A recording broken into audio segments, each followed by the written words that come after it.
Менин атым Сабира. Турмушта кандай гана күндөрдү башыман өткөрбөдүм. Кичинекей айылдан чыккан карапайым кыз болчумун.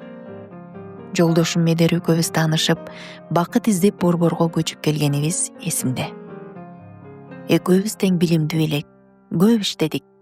Медер мамлекеттик кызматка чейин жетти. Мен мектепте балдарга кыргыз тилден сабак бердим. Айтор жашообуз оңолуп, 2 кабаттуу үй алдык. Айылда да чоң чарба түптөдүк. Эч нерседен кем болгон жокпуз.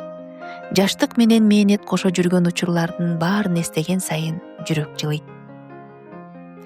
4 балалуу болдук. Адыл, Бакыт, Айнура, Самар.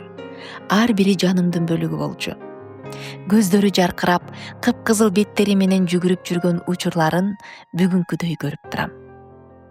Адыл менен Бакытты жакшы билим бериш үчүн кыйналып жүрүп окуттум. Айнура кызыма ак жоолук байлап, келечекте бактылуу келин болсун деп тилек кылдым. Самар кичүүм болгондуктан өзгөчө жүрөгүмө жакын эле. Ал түндөр ооруганда түнү менен жанына отуруп, денеси ысып кетпесин деп муздак сууга майлыкты салып алып, маңдайына коюп олтурган күндөрүм болду. Алар үчүн жанымды берчү элем. Бирок алар менин бул жасагандарымды билген жок. 2013-жылы Медер жүрөк оорусунан улам күтүүсүз жерден каза болуп калды. Дүйнөм аңтарылып, ошол күндөн баштап өзүмдү 2 бөлүнгөндөй сездим.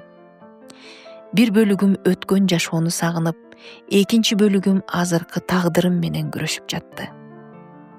Жолдошумдун 40-на чейин балдарым бири-бирине жакшы мамиле кылгансып жүрүштү. Бирок ошол эле учурда анын артында калган байлык, акча, үйлөр, машиналар, жер тилкеси баарын башаламан кылып жиберди. Жаңы Honor хиттеринин бирин сатып алсаң, 1,5 миң сом кэшбэк берилет. Бөлүп төлөг алуу дагы жеткиликтүү. Остор дүкөндөрүнөн же О-маркеттен ал. Жаназа бүткөн күнү эле Адыл менен Бакыт 2-ге бөлүнүп, үй кимдики болот? Атам бул жерде мени менен көбүрөөк жашады деген сөздөр башталды.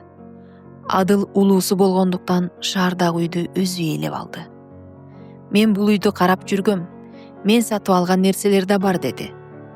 А келиним Махабат мени: "Апа, сиз Бакыт менен жашай бериңиз. Бул үйдө ыңгайсыз болосуз" деп жылмайып туруп айтты. Жылмайганы күлкү эмес эле, мээримсиздиктөө эле. Адыл унчуккан жок. Мен ал үйдө гана эмес, ошол көз ирмемде алардын жүрөгүндө да уурдум жок экенин түшүндүм. Бакыт юрист, мыйзамды жакшы билет.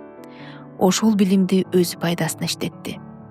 Айылдагы тала, жер, банктагы эсеп, машиналар баарын өзүнүн жана аялы Аселдин атына өткөрүп алды. Бир күнү келиним Асел: "Апа, сизге карап турганга да киши керек. Бизди билесиз, баарыбыз жумушта, балдар сабакта болот. Бул жерден сиз кыйналасыз го. Балким кызматчы жалдайбыз. Квартира таап, өз алдынча болуңуз. Бизге дагы, сизге дагы жакшы болот" деди. Менин көзүмө тике карабай, тамак үстүндө айтты. Бакыт болсо унчукпай, аялынын сөзүн угуп: "Кийин башкача болот, апа" деп башын жерге салды.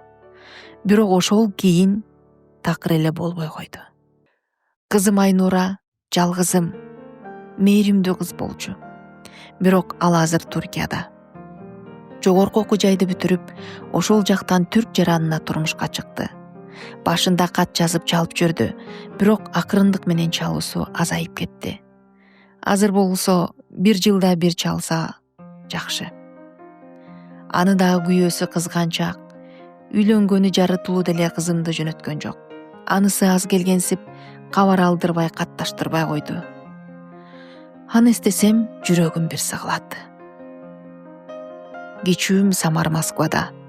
Инженер болуп иштейт. Бир күнү телефон чалды. Саламдашты да: "Апа, мен үйлөндүм. Бул жактан эле. Жакшы кыз, бирок кыргызча билбейт. Биз азыр Кыргызстанга бара албайбыз. Бул жака алып келсем болмок. Бирок билесиз да, жаңы эле үйлөндүм. Азырынча өзүбүз бири-бирибизге көнүшүп алалы, анан балким сизди колго алабыз" деди. Аны менен сүйлөшүп олтуруп, мурунку Самарды таппай калдым. Сөзү да, үнү да салкын. Мени энесиндей эмес, тааныш аял менен сүйлөшкөндөй сүйлөп жатты. Ар жактан аялынын үнү угулуп жатты. Ал орусча «Апаң менен дагы ушунча сүйлөшөсүңбү?» дегенин кулагым чалды. Ошол учурда жүрөгүм муздап, колдорум калтырап, жанымды коерго жер таппай калдым. Алладан кийин мээримдүү аяк зат барбы, ай ападан апаке менин апаке аламда жалгыз береке аслым менин жакыным айланар алтын касыгым.